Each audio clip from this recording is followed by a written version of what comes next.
ಪಶ್ಚಿಮ ಬಂಗಾಳದಲ್ಲಿ ಆಗುತ್ತಿರುವ ಈ ಹಿಂದೂಗಳ ಹತ್ಯಾಕಾಂಡಕ್ಕೆ ಮೂಲ ಕಾರಣನೇ ಕಾಂಗ್ರೆಸ್ದವರು ಈ ದೇಶವನ್ನು ಮುಸಲ್ಮಾನರಿಗಾಗಿ ಎರಡು ವಿಭಾಗ ಮಾಡೋದು, ಒಂದು ಬಾಂಗ್ಲಾದೇಶ, ಒಂದು ಪಾಕಿಸ್ತಾನ.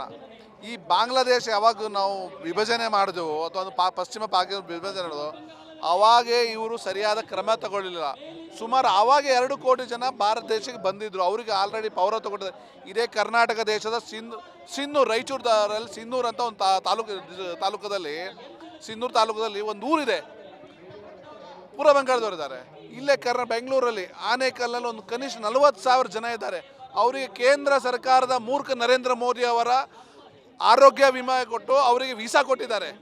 ಈ ನಾರಾಯಣ ಹೃದಯದಲ್ಲಿ 40% ಪೇಷಂಟ್ಸ್ ಇರೋದು ಬಾಂಗ್ಲಾದೇಶದಿಂದ, ಬರ್ಮಾದಿಂದ ಬರ್ತಂಥ ಮುಸ್ಲಿಮಾನರಿಗೂ ವೀಸಾ ಕೊಟ್ಟಿದ್ದಾರೆ. ನರೇಂದ್ರ ಮೋದಿಯವರ ಮೂರ್ಖತನದ ಕೆಲವೊಂದು ವಿದೇಶಿ ನೀತಿಗಳಿಂದ ಬಾಂಗ್ಲಾದೇಶದವರು ಭಾರತದಲ್ಲಿ ಬರ್ತಾರೆ. ಬಂದ ಮೇಲೆ ಅವರು ವೀಸಾ ತೊಗೊಂಡಾದ್ಮೇಲೆ, ಆರೋಗ್ಯ ವೀಸಾ ತೊಗೊಂಡು ಬಂದಮೇಲೆ ಅವ್ರು ನಾಪತ್ತೆ ಆಗ್ತಾ ಇದ್ದಾರೆ. ಪೊಲೀಸರು ಯಾವುದೂ ನೋಡ್ತಾ ಇಲ್ಲ. ಇದೇ ಬೆಂಗಳೂರಿನ ಪಾದರಾಯನಪುರದಲ್ಲಿ ಕನಿಷ್ಠ ಒಂದು 40,000 ಜನ ಬಾಂಗ್ಲಾದೇಶದವರಿದ್ದಾರೆ.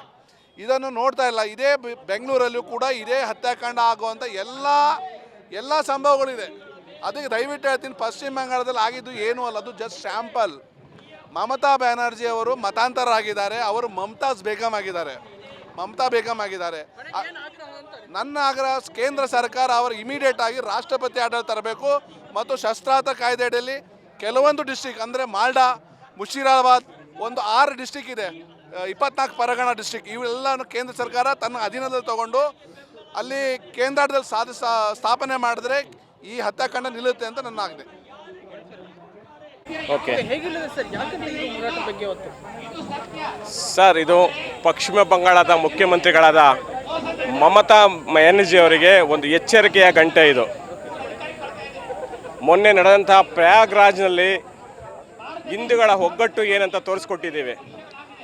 ಒಂದೇ ಒಂದು ಹಿಂದೂಗಳ ಪರವಾಗಿ ನಡೆದಂಥ ಒಂದು ಕುಂಭಮೇಳದಲ್ಲಿ 50 ಕೋಟಿ ಜನ ಪ್ರಯಾಗ್ರಾಜ್ಗೆ ಎಂಟ್ರಿ ಮಾಡಿದ್ದೀವಿ. ಹಿಂದೂಗಳು ಮನಸ್ಸು ಮಾಡಿದರೆ ಅದೇ 50 ಕೋಟಿ ಜನ ಪಶ್ಚಿಮ ಬಂಗಾಳ ಒಳಗೆ ನುಗ್ಗಿದ್ರೆ ಅದು ಯಾವ ಪರಿಣಾಮ ಮುಂದುವರಿಯುತ್ತೆ ಅನ್ನೋದು ಒಂದು ಎಚ್ಚರಿಕೆಯಾಗಿ ನಾವು ಹೇಳ್ತಾ ಇದ್ದೀವಿ.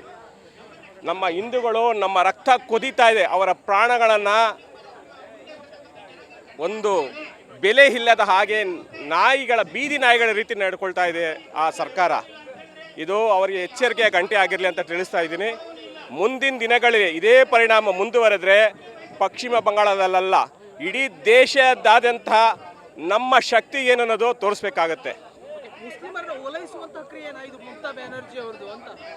ಅಬ್ಸಲ್ಯೂಟ್ಲಿ ನಿಜ, ಸತ್ಯವಾದ ಮಾತು ಹೇಳ್ತಾ ಇದ್ದೀರಾ. ಯಾಕಂದರೆ ಇದು ವೋಟ್ ಬ್ಯಾಂಕ್ಗೋಸ್ಕರ ನಮ್ಮ ಹಿಂದೂಗಳನ್ನ ನರಮೇಧ ಮಾಡಲಿಕ್ಕೆ ಹೊರಟಿರ್ತಾರೆ, ನಮ್ಮ ಹಿಂದೂಗಳನ್ನ ಕೊಲೆ ಮಾಡಲಿಕ್ಕೆ ಹೊರಟಿದ್ದಾರೆ. ಕಣ್ಣು ಮುಂದೆನೇ ನಡೀತಾರ ಒಂದು ಘೇರ ಕೃತ್ಯ ಇದು. ಇದರಿಂದ ನಮ್ಮ ಹಿಂದೂಗಳು ಎಚ್ಚೆತ್ಕೊಳ್ಬೇಕಾಗಿದೆ. ಮುಂದಿನ ದಿನಗಳು ಇದೇ ಪರಿಮಾಣ ಮುಂದುವರೆದ್ರೆ ನಮ್ಮ ಹಿಂದೂಗಳ ಪರಿಸ್ಥಿತಿ ತುಂಬ ಹೀನಾಯ ಹೋಗಾಗುತ್ತೆ. ಆದ್ದರಿಂದ ಈ ಕ್ಷಣದಲ್ಲೇ ನಮ್ಮ ಹಿಂದೂಗಳು ಎಚ್ಚರಗೊಳ್ಳಬೇಕು. ಇದಕ್ಕೆಲ್ಲ ಇನ್ನೂ 3 ವರ್ಷ ಕಾಲಾವಕಾಶ ಇದೆ. ಈ ಸರ್ಕಾರಕ್ಕೆ ಯಾವ ರೀತಿ ಉತ್ತರ ಕೊಡಬೇಕಂತ ನಮ್ಮ ಹಿಂದೂಗಳು ಕಾತುರದಿಂದ ಕೂತಿದ್ದಾರೆ. ಅದಕ್ಕೆ ತಾಳ್ಮೆ ಇದೆ, ನಮಗೂ ತಾಳ್ಮೆ ಪರೀಕ್ಷಿಸ್ತಾನೇ ಇದ್ದಾರೆ. ತಾಳ್ಮೆ ಒಂದು ದಿವಸ ಕಟ್ಟೆ ಹೊಡೆದ ಮೇಲೆ ಏನಾಗುತ್ತದೆ ಈ ಸರ್ಕಾರಕ್ಕೂ ಇದೇ ಕರೆಗಂಟೆ ಆಗಿರುತ್ತೆ. ನಿಜವಾಗ್ಲೂ ಹೇಳ್ತಾ ಇದ್ದೀನಿ, ಸತ್ಯವಾದ ಮಾತು. ಜನಿವಾರ ಒಂದೇ ಅಲ್ಲ, ಹಿಂದೂಗಳನ್ನು ಹೀನಾಯವಾಗಿ ನಡೆಸ್ಕೊಳ್ಳುವ ಪರಿಸ್ಥಿತಿ ಇವತ್ತು ಕರ್ನಾಟಕ ಸರ್ಕಾರ ನಡೀತಾ ಇದೆ. ಈ ಸರ್ಕಾರಕ್ಕೂ ನಾವು ಎಚ್ಚರಿಕೆಯಾಗಿ ತಿಳಿಸ್ತಾ ಇದ್ದೀವಿ. ಮುಂದಿನ ದಿನಗಳಲ್ಲಿ ಹಿಂದೂಗಳ ಬಲ ಏನನ್ನೋದನ್ನು ತೋರಿಸ್ಬೇಕಾದ ಸಂದರ್ಭ ಖಂಡಿತ ಬರುತ್ತೆ. ಅವತ್ತು ಯಾವುದೇ ಒಂದು ಸರ್ಕಾರನೂ ತಲೆ ತಗ್ಗಿಸುವ ಪರಿಸ್ಥಿತಿ ಬರುತ್ತೆ. ಆ ಮಟ್ಟಕ್ಕೆ ಹಿಂದೂಗಳನ್ನ ಪರೀಕ್ಷಿಸಬೇಡಿ ದಯವಿಟ್ಟು. Thank you. ವಿರುದ್ಧ ಇವತ್ತು ಪ್ರತಿಭಟನೆ ನಡೀತಾ ಇದೆ. ಹಿಂದೂಗಳೆಲ್ಲ ಒಂದಾಗಬೇಕು. ಹಿಂದೂಗಳು ಒಂದಾಗಲಿಲ್ಲ ಅಂದರೆ ನಿಜವಾಗ್ಲೂ ಯಾರು ಭಾರತದಲ್ಲಿ ಇರೋಕ್ಕಾಗಲ್ಲ, ಎಲ್ಲರನ್ನೂ ಓಡಿಸ್ಬಿಡ್ತಾರೆ. ಹಿಂದೂ ಮಹಾಸಾಗರಕ್ಕೆ ಹೋಗಿ ಸಾಯ್ಬೇಕಾಗುತ್ತೆ. ಎಲ್ಲ ಒಂದಾಗಿ ಒಟ್ಟಾಗಿ ಎಲ್ಲ ವಕ್ಫ್ ವಿರುದ್ಧ ಹೋರಾಟ ಮಾಡಿದ್ರೆ ಮಾತ್ರ ನಾವು ಇಲ್ಲಿ ಬದುಕಕ್ಕೆ ಸಾಧ್ಯ. ಇಲ್ಲ ಅಂದರೆ ಹಿಂದೂಗಳು ನಿಜವಾಗ್ಲೂ ಇಲ್ಲಿ ಬಲಿಪಶುಗಳಾಗ್ಬಿಡ್ತಾರೆ. ಇವತ್ತು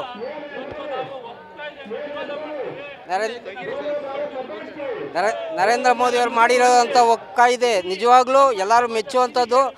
ಎಲ್ಲರೂ ಅದನ್ನ ಇದು ಸಪೋರ್ಟ್ ಮಾಡಲೇಬೇಕು ಅಂತ ನಾನು ಹೇಳ್ತೀನಿ. ಮುಸ್ಲಿಮರನ್ನು ಓಲೈಸುವಂತ ಕ್ರಿಯೆ ಅನ್ಸುತ್ತಾ ಇದು ಅಂತ? ಮುಸ್ಲಿಮರನ್ನು ಓಲೈಕೆ ಮಾಡುವಂತ ನಿಟ್ಟಿನಲ್ಲಿ ಈ ರೀತಿ ಮಾಡ್ತಾ ಇದೆಯಾ ಮಮತಾ ಬ್ಯಾನರ್ಜಿ? ಹೌದು, ಮುಸ್ಲಿಮರು ಓಲೈಕೆ ಮಾಡ್ಕೊಂಡೆ ಈ ರೀತಿ ಮಾಡ್ತಾ ಇದ್ದಾರೆ. ಬಾಂಗ್ಲಾದಲ್ಲಿ 400 ಕಿಲೋಮೀಟರ್ ಅಷ್ಟು ಗ್ಯಾಪ್ ಬಿಟ್ಟಿದ್ದಾರೆ ಒಳಗಡೆ ಬರೋಕ್ಕೆ ಬಾಂಗ್ಲಾದವ್ರಿಗೆ. ವೆಸ್ಟ್ ಬೆಂಗಾಲಲ್ಲಿ ಅಲ್ಲಿಂದ ಒಳಗೆ ಬರ್ತಾ ಇದ್ದಾರೆ. ಅವರೆಲ್ಲ ಸೇರ್ಕೊಂಡು ಈ ಪ್ರತಿಭಟನೆ ಮಾಡಿ ಇಡೀ ದೇಶದಲ್ಲಿ ಬೆಂಕಿ ಹಚ್ಚುವಂಥ ಕೆಲಸನ ಮಾಡ್ತಾ ಇದ್ದಾರೆ.